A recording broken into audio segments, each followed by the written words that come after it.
Hi, I'm Dr. Bernard Hoffmann. I'm an ENT consultant at Harley Medical Center and the head of the ENT department since 2019. Prior to really relocating to Abu Dhabi in 2015, I was the associate director of the ENT department of the University Hospital Charité in Berlin, Germany. And today I would like to share some information regarding the differences between allergic rhinitis and vasomotor rhinitis. Allergic rhinitis is a condition typically with symptoms of itchy nose, sneezing, and it's typically also triggered by dust, pollen, or allergies to food.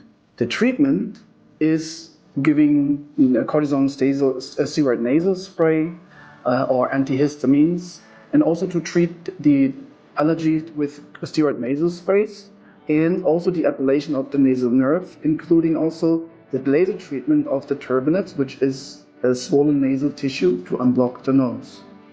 If you do have similar symptoms and want to know more about treatment options, please don't hesitate to contact us.